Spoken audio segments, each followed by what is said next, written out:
La Noche Escarlata por William Sanford. Título original: The Scarlet Night, publicado originalmente en Weird Tales. Volumen 1. Número 1. Marzo de 1923. El Dr. Langley estaba enamorado de mi esposa. Esto me había resultado muy evidente durante muchas semanas. También me era sumamente evidente que su amor era enteramente correspondido. El doctor era un joven apuesto, con la reputación de ser más o menos falto de escrúpulos. Una desagradable historia lo había seguido desde otra ciudad, la historia del ahogamiento de una muchacha.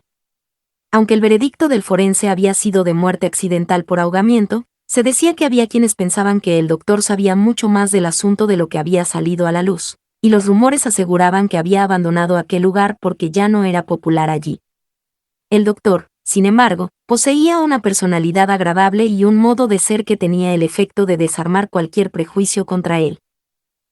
En resumen, era un hombre de mujeres, dueño de todas esas pequeñas atenciones y halagos tan queridos por el corazón femenino. Y los ofrecía con una sutil apariencia de sinceridad que los hacía doblemente eficaces. La clientela del doctor era bastante amplia, y también había logrado ser nombrado médico forense local de nuestro pueblo.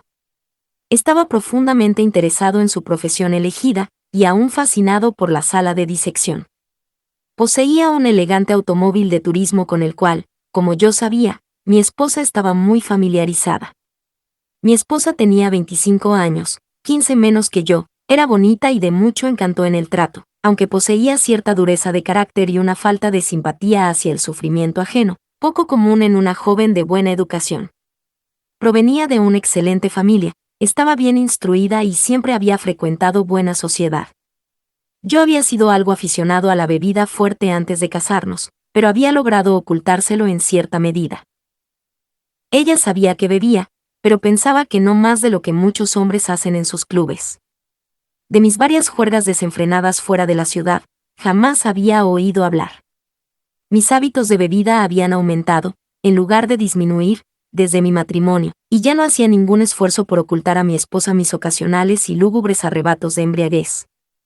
Mi amor por el licor se había convertido en parte de mi vida tanto como la comida o el sueño.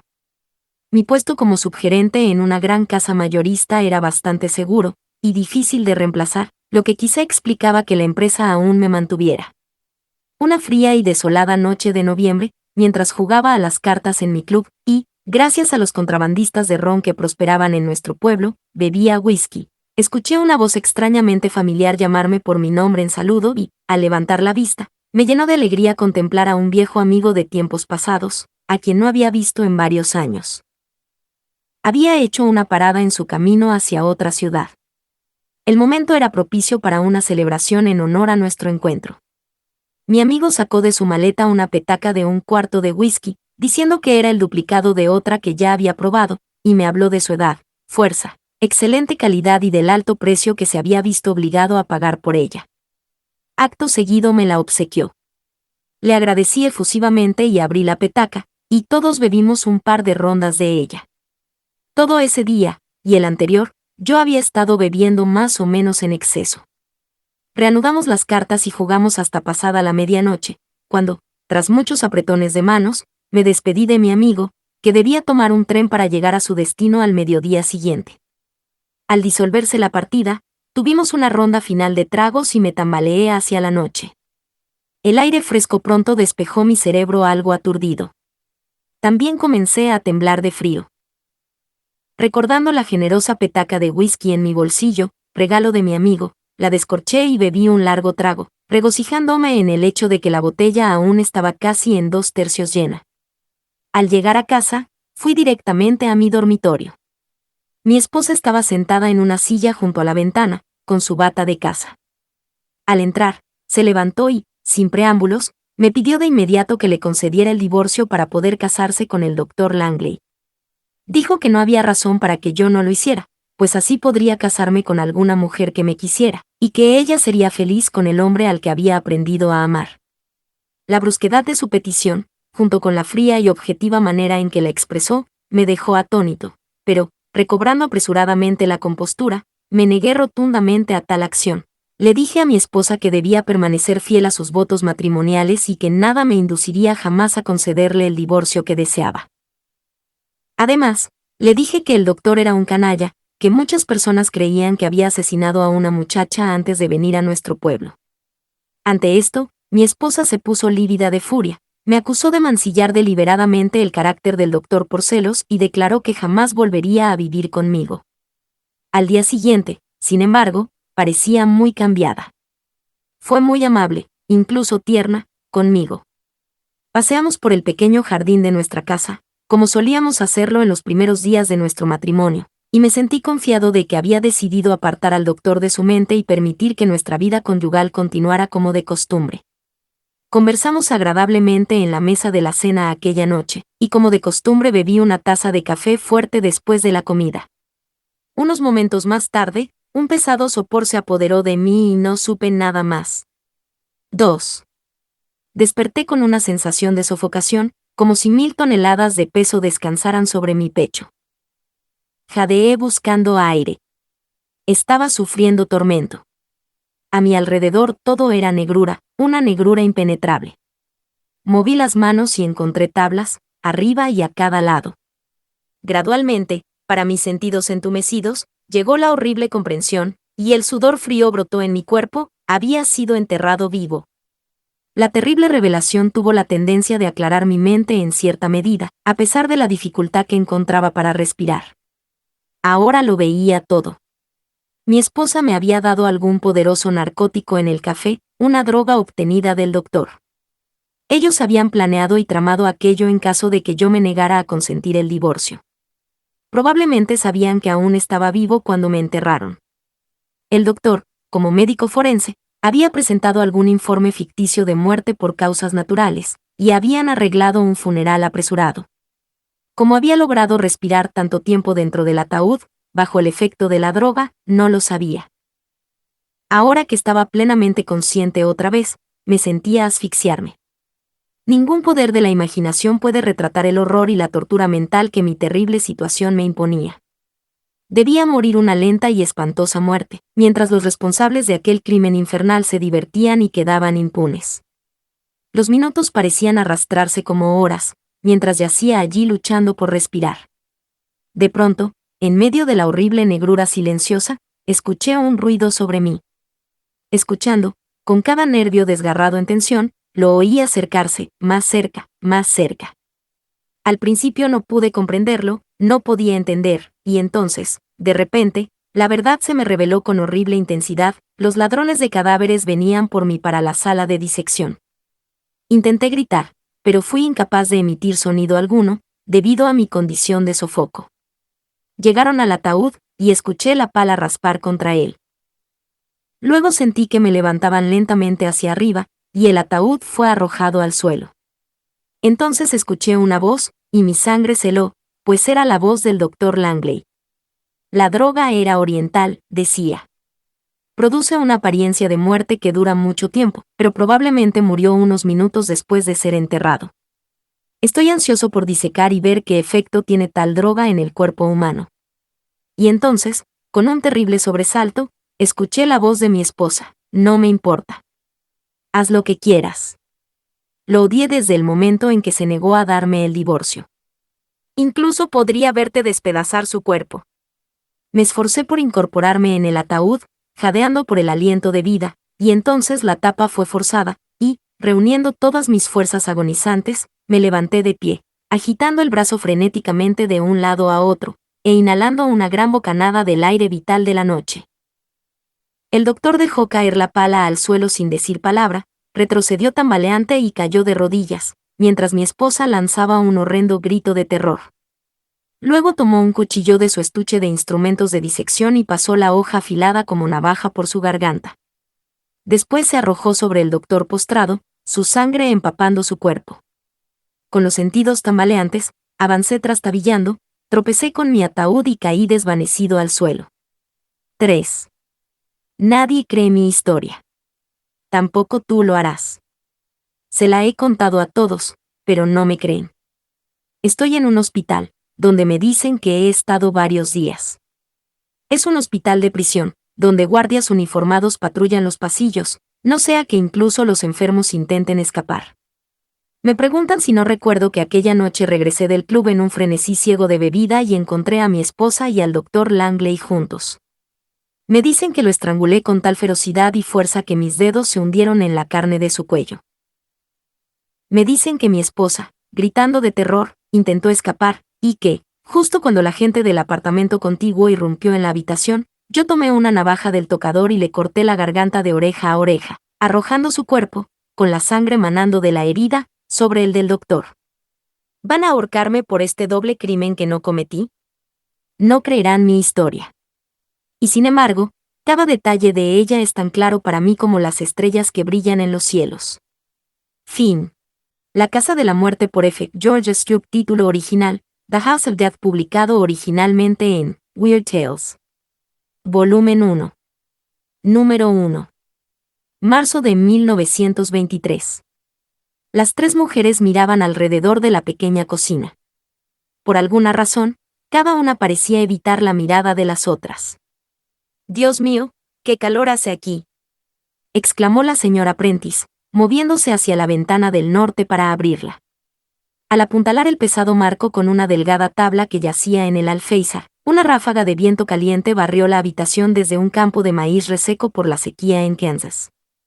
Buscando alivio en la acción, su hija Selina se apresuró hacia la ventana opuesta y la levantó, mientras una nube de polvo se espesaba en el camino frente a la casa. Un pequeño rebaño de ganado bramante pasaba frente a la vivienda bajo el calor y el resplandor del sol de agosto. Sus cabezas caían abatidas y sus lenguas colgaban de sus bocas resecas. «Dios mío, Selini, ahí va otro grupo de ganado hacia el oeste. Es increíble lo difícil que es conseguir agua en este país. A veces me parece que moriría por ver montañas y cosas verdes y un arroyuelo saltarín que corriera y murmurara todo el verano». La maternal señora Collins se secó el sudor de su gran rostro enrojecido y se abanicó con su cofia azul. ¿No venía Mamie Judy del país de las montañas?, preguntó. Sí, fuimos a la misma escuela. Cuando era muchacha tenía los ojos más negros y las mejillas más rojas y bonitas que jamás hayas visto. No se parece mucho a lo que es ahora. La esposa de un granjero pronto se deteriora. Además, era una chica tan animada, tan llena de diversión. Y ahora pensar en lo que ha llegado la pobre. De nuevo las tres mujeres evitaron mirarse a los ojos. Entonces Selina habló nerviosamente. ¿Crees que lo hizo, mamá? Ya estás otra vez con tus suposiciones. Mejor ponte a trabajar y ordena esta casa. Para eso vinimos, ¿no? La señora Collins se levantó pesadamente de su silla, desenrolló y se puso un delantal cuidadosamente planchado de cuadros azules. Parece algo raro tener el funeral aquí, ¿no? Oh, no lo sé. El cementerio está cerca y la iglesia queda tan lejos. Sí, es cierto, no está lejos el camposanto.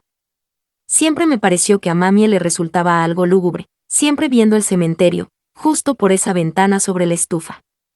Estando en lo alto de esa colina, y a solo media milla de distancia, me parecería como vivir en un cementerio. Selina, toma este balde y trae un poco de agua. Dios mío, no entiendo cómo mami pudo con todo su trabajo y además cuidar al bebé. Siendo ya tan mayor, y siendo el primero, lo hacía más difícil todavía. Nunca pensé que ella y Jet tuvieran hijos.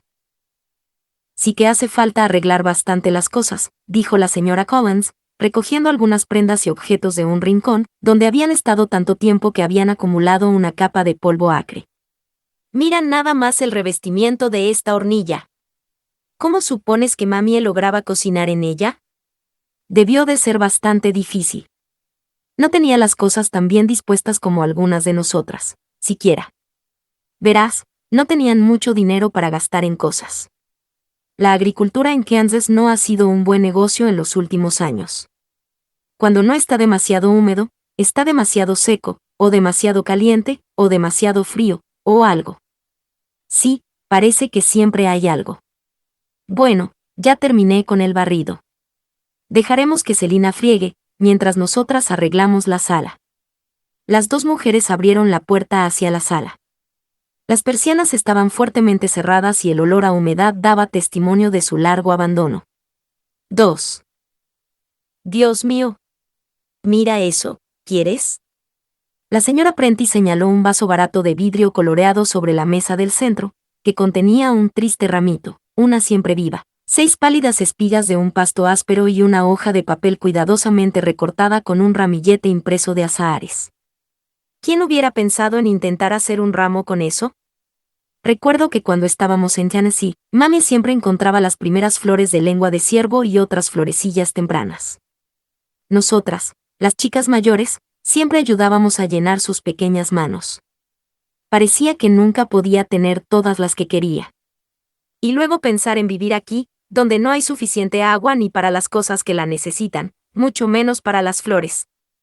Recuerdo un verano en que incluso guardábamos el agua de lavar los platos para usarla varias veces, y luego se la dábamos a los cerdos porque el agua era tan escasa.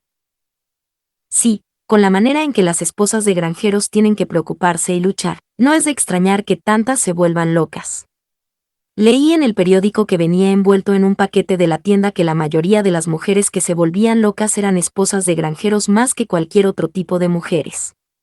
Sí, yo también lo he oído. Vamos a entrar y recoger el dormitorio y luego barreremos estas 2 habitaciones juntas. El viento está en la dirección correcta. Sí, ven conmigo. Así podríamos terminar más rápido, trabajando juntas. Ese debe ser el jergón y esa la almohada. Dicen que el bebé había estado muerto varias horas cuando Jed lo encontró. Sí, y mami sentada allí en la puerta del granero, con la cabeza en el regazo. Sin llorar ni nada. Las 2 mujeres vacilaron, demorándose en su tarea. Algo las retenía de mover las cosas que el forense había dejado en una posición tan rígidamente exacta. Sí, hay algo muy extraño en todo esto. Dios mío, piensa nada más, ella podría ser ahorcada, susurró con voz ronca. Ambos rostros palidecieron ante la posibilidad, hasta entonces no pronunciada. Una mujer, vecina y amiga, y conocida de la infancia de una de ellas, estaba encarcelada bajo la acusación de haber matado a su bebé. Sentían que deberían experimentar horror. Era un crimen terrible, con aparentemente una sola explicación, pero en ambas surgían visiones de la inesperada satisfacción del ansioso corazón materno de la agotada campesina, de su aparente felicidad y gozo al sentir la pequeña cabecita acurrucada en el hueco de su brazo y los suaves labios en el pecho, mientras el pequeño cuerpo era estrechamente sostenido contra el seno de su madre. No me importa lo que dijo el jurado del forense, no creo que mami pudiera haberlo hecho. Pero aún así, si no fue ella, ¿quién fue? Sí, y entonces, si no lo hizo, ¿por qué no lo dice? Ella sabe que podrían colgarla. Dicen que no ha dicho ni una palabra desde que Jed la encontró allí en la puerta del granero. Dios mío, pero qué calor hace. Sí, al no haber árboles por aquí, parece como si el sol atravesara el techo y lo quemara todo. Bueno, más vale que empecemos a recoger. El funeral es mañana a las 10. Puedo venir temprano, ¿y tú? Sí, estaré aquí. Voy a quedarme y velar esta noche. El señor y la señora Sinclair dijeron que vendrían. Selina puede preparar la cena para su padre y los muchachos. Será mejor cambiar esas ropas. Las mujeres entraron de puntillas en el pequeño cobertizo, con ese silencio expectante que siempre provoca la presencia de la muerte. Sobre una mesa improvisada, un pequeño cuerpo yacía cubierto con una sábana, encima de una caja de hielo que se derretía lentamente. Los cuidados rurales del servicio vecinal estaban completos, y las mujeres salieron de la habitación y regresaron a su tarea de limpiar el frente de la pequeña granja. Dios mío, qué silencio hay aquí. Al estar tan lejos del camino principal, parece como si uno nunca viera ni oyera a nadie. Es suficiente para volver loca a una persona. 3. La mujer mayor había estado de pie varios minutos, con la mente ocupada en pensamientos difíciles. Al fin habló: mire, señora Prentice, si esta almohada hubiera estado de pie así, podría haberse caído sobre el bebé. Ve. Ambas mujeres se inclinaron sobre la ropa de cama cuidadosamente doblada, colocada en el suelo para aprovechar una capa de aire ligeramente más fresca y también para evitar la posibilidad de que el bebé rodara, mientras la madre estaba ocupada en alguna de las muchas tareas de la esposa de granjero sin ayuda. Poco a poco, El dormitorio fue arreglado y las 2 habitaciones barridas y desempolvadas. Entonces la señora Prentice se detuvo al dar una última mirada alrededor de los cuartos. Caminó hacia una de las ventanas del sur y pasó un dedo especulativo sobre el vidrio. Estaba tan cubierto de polvo que era prácticamente opaco. Luego se dirigió a las 2 ventanas del lado este de la habitación y las miró. Los cristales de ambas estaban limpios y cuidadosamente pulidos. ¿Y por qué supones que es así?, preguntó. La señora Collins, que había estado siguiendo sus movimientos, sacudió la cabeza. No lo sé, respondió. ¿Notaste que la de la cocina, en el lado sur sobre la estufa, tampoco había sido lavada? Me fijé cuando fui a mirar la hornilla, cuando hablaste de ella. Sí, es cierto, dijo la señora Prentice, de pie en la puerta de la cocina y mirando las ventanas del sur de una habitación y luego de la otra. Mire, ¿no cree, es decir, quiero decir que ambas ventanas del lado sur dan hacia el cementerio, ¿no cree que mami las dejó así a propósito? Bueno, hay mucho que hacer en una granja, y quizá algún día llegó hasta el lado sur lavando ventanas, y luego tuvo que dejarlo por alguna razón. Sí, pero estas no se han lavado en meses. Pobre pequeña mami. Quizá simplemente no podía soportar estar viendo eternamente esas lápidas. Ojalá, como me hubiera gustado, haber venido aquí más seguido. No vivimos tan lejos, pero parece que nunca tengo tiempo de terminar todo mi trabajo, y cuando lo tengo no hay tiempo para caminar, o estoy demasiado cansada, y por supuesto los caballos siempre están ocupados. Con el enlatado de frutas, los jornaleros de la siega, la trilla y los pollitos, el verano se va antes de que te des cuenta, y luego el invierno es demasiado frío y nevado, o demasiado húmedo y fangoso para salir, y lo primero que sabes es que otro año se ha escapado. La maternal señora Collins asintió con la cabeza en simpatía. Siendo mayor y más corpulenta, todo lo que la señora Prentice había dicho se aplicaba aún mejor a ella. No es de extrañar que mami quisiera tanto al bebé, dijo, aunque no ha estado muy fuerte desde que nació. Piensa en los años y años que estuvo aquí sola, pues Jet solía trabajar fuera bastante, y ella hacía todo el trabajo aquí. Años y años de silencio, y luego el bebé que nunca dejó de desear y esperar. Sí, cuando pienso en lo que una mujer tiene que pasar aquí en una granja, nunca quiero que Selina se case. A veces parece suficiente para hacer que una madre desee que su niña muera cuando aún es pequeña. Ella dio un respingo. Ambas mujeres se sobresaltaron asustadas. No, claro que no quise decir eso, añadió apresuradamente. Solo quiero decir que las quieres tanto que no parece justo que tengan que crecer para enfrentarse a lo que ves delante de ti. Bueno, será mejor dejar de hablar y preparar las cosas del bebé. Supongo que deberíamos mirar en la cómoda del dormitorio. Se dirigieron nuevamente a la habitación interior y sacaron el cajón superior de la antigua cómoda con tapa de mármol. Unas cuantas camisas, una pila de ropa interior cuidadosamente remendada y algunos calcetines, enrollados y emparejados de 2 en 2, aparecieron ante su vista. Ese es el cajón de Jed. Veamos qué hay en el siguiente.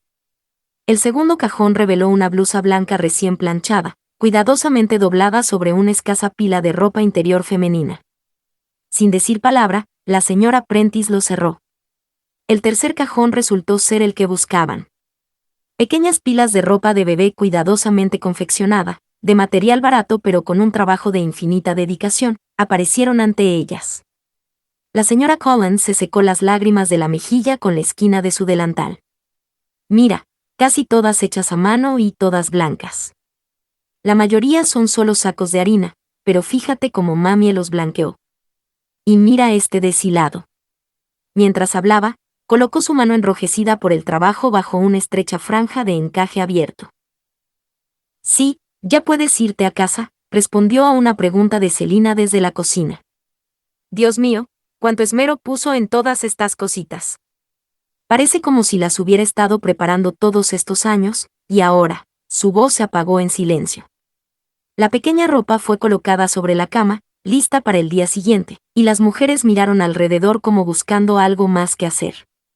Acostumbradas a las horas ocupadas de la vida en la granja, se sentían impulsadas a alguna tarea que llenara las horas que pasaban. Veamos si hay algo que debamos hacer arriba. Subieron por la estrecha escalera en forma de peldaños hacia un cuarto superior sin terminar, semejante a un desván. 4. Dios mío, estaba limpiando la casa en este calor. La mitad del pequeño cuarto sofocante había sido completamente revisada y el otro extremo apenas comenzado. Un viejo baúl de crin de caballo se encontraba en medio del suelo, con parte de su contenido esparcido alrededor. Apuesto a que iba a vaciarlo para las cosas del bebé. Yo le mostré el mío, igualito, que preparé para Selina cuando era pequeña. Bueno, más vale que recojamos las cosas y las volvamos a guardar, dijo la ordenada señora Collins, que acompañó la palabra con la acción, inclinándose trabajosamente con un leve gruñido. La señora Prentice la apartó. Déjeme recogerlas yo. No hay necesidad de que ande agachándose en este calor. Lo primero que sabe, le va a dar un golpe de calor. Se recogió algo de ropa y pequeños objetos, y varios paquetes de viejas cartas amarillentas yacían en el suelo. De uno de los paquetes se había roto el cordel, evidentemente cuando lo levantaron del baúl. Una carta estaba arrugada cerca de su sobrevacío, donde había caído. Con una mirada curiosa, las dos mujeres la alisaron. El primer párrafo estaba tan amarillento y desvanecido que resultaba ilegible, pero parte del segundo párrafo había sido protegido por el pliegue del papel y pudieron leerlo. Diremos que su esposa está irremediablemente loca. Puede vivir durante años, pero nunca recuperará su salud mental, ya que los casos como el suyo son incurables. Hemos descubierto, tras la investigación, que las mujeres de su familia, durante varias generaciones, han caído en una locura irremediable a la misma edad. En vista del hecho de que su pequeña hija está marcada por esta locura heredada, le aconsejamos encarecidamente que la lleve a un nuevo entorno y que, cuando sea mayor, le explique por qué el matrimonio debe considerarse imposible para ella. Tal como vemos el asunto ahora, es una lástima que su madre no haya sido advertida de este mismo hecho, y en vista de toda nuestra información parecería que habría sido mejor no haberla sacado adelante de aquella grave enfermedad. Si usted... El resto de la carta era indescifrable. Las dos vecinas se miraron, con los ojos abiertos de horror. Finalmente, la señora Prentice exclamó con voz ronca: ¿Crees que ese paquete se abrió y mami leyó esta carta? Su padre murió antes de que ella tuviera edad para casarse y le dejó este lugar parcialmente pagado, y recuerdo que cuando ella y Jed se casaron planearon liquidar el resto lo más pronto posible. Pero, interrumpió la señora Collins, el jurado del forense dijo ayer que no había ninguna duda de que ella no estaba loca. Ella simplemente se quedó allí, con sus solemnes ojos grandes, mirando fijo al frente y sin decir una palabra. Me pregunto cómo se sentiría una mujer al saber que la niña que amaba más que a su propia vida tendría que crecer en esta esclavitud y luego pasar el resto de sus años en un manicomio. Sí, y supón que mami se volvió loca ella misma mucho antes de que la niña creciera. Me pregunto si una mujer que realmente amara a su hija no preferiría. Se detuvo una vez más con una mirada asustada. Se escucharon ruedas bajando por el camino. La señora Prentice habló rápidamente: Sarah Ann Collins, vamos ahora mismo abajo y metemos esta carta en la estufa, rápido. 5. En la pequeña cocina de abajo, las mujeres estaban preparando la cena cuando el fiscal del condado y otro hombre entraron. Buenas noches, señoras, dijo el fiscal. Decidimos venir otra vez y revisar cuidadosamente el lugar para ver si podíamos encontrar alguna evidencia. ¿No han encontrado nada, por casualidad? La señora Prentice miró disimuladamente a la señora Collins y luego respondió: No, solo hemos estado limpiando. No hemos estado buscando ninguna evidencia. Bueno, Walters, dijo el fiscal, ya sabes cómo son los jurados cuando se trata de mujeres. Si nunca se encuentra una razón definitiva para que ella quisiera que el bebé muriera, ningún jurado creerá jamás que es culpable. Fin. La horca por I.W. Peters. Título original: The Gallows, publicado originalmente en Weird Tales. Volumen 1. Número 1. Marzo de 1923. Mañana por la mañana, al amanecer, he de ser ahorcado por el asesinato de un hombre. Al amanecer del 9 de junio, aniversario de mi boda, seré colgado del cuello hasta morir. Me alegra que este estado aún no haya adoptado la electricidad en las ejecuciones. Prefiero pasar mis últimos momentos al aire libre, bajo el cielo. La construcción de la horca está terminada, los obreros se han marchado, y parece seguro que la ejecución al amanecer tendrá lugar, pero cada paso en el corredor me hace saltar el corazón a la garganta. Gladys trabaja por un indulto.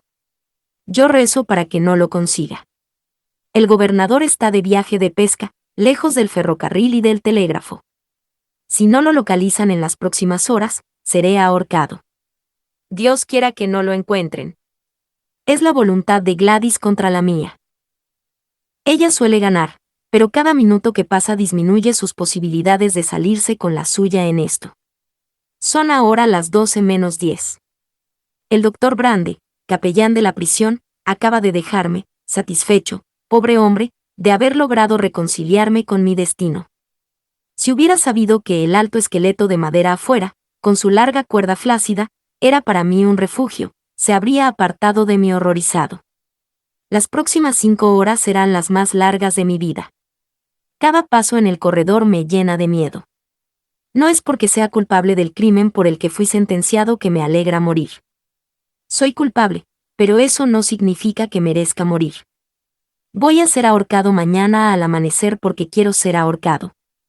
Pude haberme salvado, pero me negué a hacerlo, únicamente porque la vida había perdido su sabor. Una gran ola de disgusto por vivir me poseía y aún me posee. Escribo estas palabras ahora para que Gladys conozca la verdad. Ha intentado verme desde que me trajeron aquí, y yo me he negado a ser visto. Ese es un derecho que tiene un condenado, rehusarse a recibir visitas. 2. Desde el día en que nos casamos, Gladys exigió conocer cada uno de mis pensamientos, cada uno de mis actos, cada hora del día. Si alguno de ellos no estaba relacionado con ella, lo criticaba, lo condenaba o lloraba. Resentía, con palabras amargamente pronunciadas y actos igualmente amargos, los pequeños rincones de mi alma que, por respeto a mí mismo, guardaba para mí. Finalmente decidió demostrarme que había otros hombres que la apreciaban, si yo no lo hacía.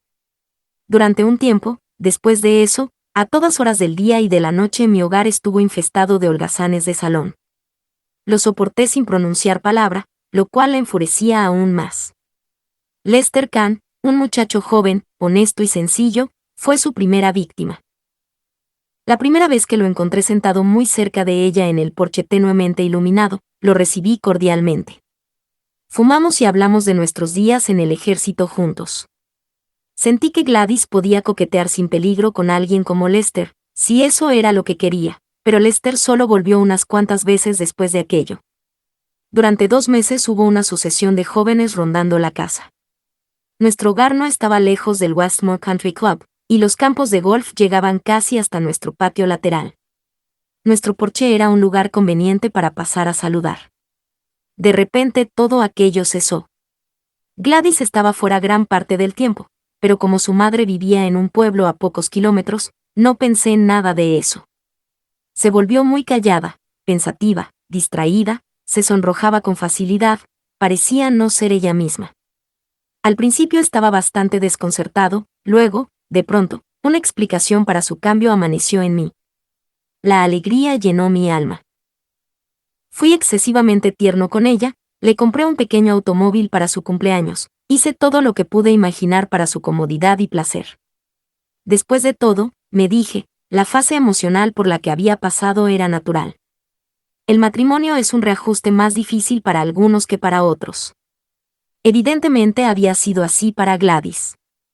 Si llegaba un hijo, todo se arreglaría. Un hijo, nuestro hijo. Era maravilloso pensarlo. Ella siempre se había negado a considerar el tema, diciendo que quería disfrutar la vida mientras fuera joven. Pero sabía que yo deseaba un hijo que llevara mi nombre, una hija que heredara su belleza, y había aceptado lo inevitable. Una ola de exaltación me hizo sentir como si caminara entre nubes. Anhelaba mencionar el tema, pero sentía que la primera palabra debía venir de ella. Pasaba horas pensando en cosas tiernas y amorosas que hacer por ella. Ella aceptaba todo en silencio, a veces con el rostro apartado y las mejillas encendidas. Yo atraía su figura inerte hacia mis brazos y la estrechaba, pero no respondía a mis demostraciones de afecto. En ese punto, mi empresa me envió a un viaje de 10 días para cerrar un negocio en el oeste. Fue difícil dejar a Gladys, pero ahora, más que nunca, sentía que necesitaríamos dinero, y mucho. Acordamos que Gladys iría a casa de su madre, y yo me reuniría con ella allí a mi regreso. Es la misma vieja historia. Volví a casa antes de lo esperado, y fui directamente a nuestro cottage, con la intención de redecorar la habitación de Gladys antes de traerla de vuelta. En la entrada estaba el coche de Gladys. Corrí dentro de la casa, pero no había nadie en la planta baja, ni en la habitación de Gladys, ni en la mía. Estaba a punto de bajar las escaleras cuando escuché una risa baja, la risa de un hombre, desde el tercer piso. Subí deprisa y me quedé mirando la puerta cerrada del cuarto de huéspedes. ¿Qué significa huir de mí?, preguntó el hombre. No puedes jugar a dar y quitar conmigo. Te dije que no volvieras aquí. No es seguro. No le tengo miedo a ese marido tuyo. Eres mía, y vas a seguir siéndolo. Escuché atentamente, pero no pude reconocer la voz del hombre. Vete ahora, suplicó Gladys, y esta noche iré a tus habitaciones. Ni pensarlo. Estoy aquí ahora, y me voy a quedar. Suéltame, me estás lastimando el hombro. Se oyó un forcejeo. Probé la puerta. Estaba cerrada con llave. Puse mi hombro contra ella. La cerradura cedió. Gladys dio un grito, se apartó del hombre, un hombre al que nunca había visto antes. De labios gruesos, cejas negras, grande, blando. Al contemplar la escena, la mujer despeinada, el hombre de rostro enrojecido, una gran ola de repugnancia casi me sobrecogió. Bueno, dijo el hombre, con sorna, ¿qué vas a hacer al respecto? Si te la llevas ahora y la tratas bien, nada. ¿Y si no me la llevo? Me enfrentaré a esa situación cuando llegue. Ha llegado el momento, dijo, con una risa, y salió. Soy alto, delgado, de aspecto frágil, pero sabía que estaba a la altura de ese bruto sobrealimentado. Escuché el estrépito de sus pies en la escalera. Luego lo seguí. 3. El hombre se apresuraba hacia un tranvía. Puse en marcha el coche de Gladys y lo seguí. Era fácil mantener el tranvía a la vista y vigilar su reluciente cabeza negra. Se bajó en la calle Anson. Yo, sin mirarlo siquiera, seguí adelante. Doblé en la esquina, justo a tiempo de verlo entrar en un edificio de oficinas. No estaba muy lejos detrás de él cuando tomó el ascensor. El ascensorista me dio el número de su oficina. Le estaba contando un chiste a su mecanógrafa cuando entré, pero su risa murió al verme. Ladrón asqueroso. Nunca volverás a estafar a otro hombre con dinero. Su expresión de asombro, mientras yo gritaba estas palabras, me resultó divertida. Intentó responder golpe por golpe, pero yo hablaba en serio cuando le grité, he venido aquí para matarte. Estrangular la vida de un bruto sobrealimentado no es tan difícil para un hombre enfurecido. En menos de un cuarto de hora estaba muerto. La policía, a la que la mecanógrafa había llamado, llenó la habitación incluso antes de que yo hubiera enderezado mi ropa desordenada. Prácticamente llevé mi propio caso, y fui lo bastante hábil como para hacer que cada palabra, aparentemente pronunciada en mi defensa, sonara en mi contra. Gladys intentó salvarme contando la verdadera historia del asunto, pero yo dibujé la imagen de ella como una esposa devota y abnegada, dispuesta a arruinar incluso su intachable nombre para salvar a su marido. Disfruté viendo cómo se estremecía mientras lo hacía. Tan hábilmente habían manejado ella y el bruto que no había ni una pizca de evidencia que corroborara su historia. En cambio, estaba el testimonio de la mecanógrafa para ayudarme. Y, además, se sabía que yo había especulado en el pasado y que había perdido algo de dinero. Hice lo máximo con todo lo que estaba en mi contra, y fue suficiente. Fui sentenciado a ser ahorcado el día 9 de junio al amanecer.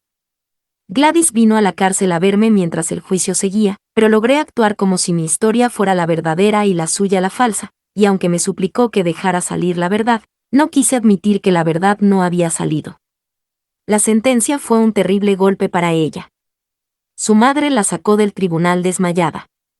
Antes de que se recuperara, yo ya estaba en prisión. 4. Recibiré la hora del amanecer como nunca recibí ningún otro momento de mi vida. No será sino hasta entonces que el temor de un indulto me abandonará. Gladys está moviendo cielo y tierra para localizar al gobernador. Dios quiera que no lo logre. Son las 4:45. He pasado mucho tiempo en la ventana, mirando hacia la oscuridad. ¿Qué viene después de la muerte? Esa es la pregunta, supongo, que todos los hombres se hacen al final de la vida. Yo nunca lo he hecho. Es una pregunta inútil, una que ninguno de nosotros puede responder. Pero creo que habrá alivio del hastío que llega a quienes han conocido la desilusión y la decepción. 10 minutos para las 5, ahora seguramente estoy a salvo incluso de la posibilidad de un indulto. Pasos en el corredor. Es mi escolta hacia la horca, o lo que más temo en la tierra. Declaración del alcaide de la penitenciaría de Larsen. Si Traylor hubiera ocupado el breve periodo, siempre concedido a un criminal para unas últimas palabras, su indulto habría llegado a tiempo para detener la ejecución, pero caminó con calma, sin vacilar, hacia la horca y nos ayudó, con manos firmes, a ajustar la capucha y las cuerdas, y estaba muerto 2 minutos antes de que llegara el mensaje del gobernador. Fin.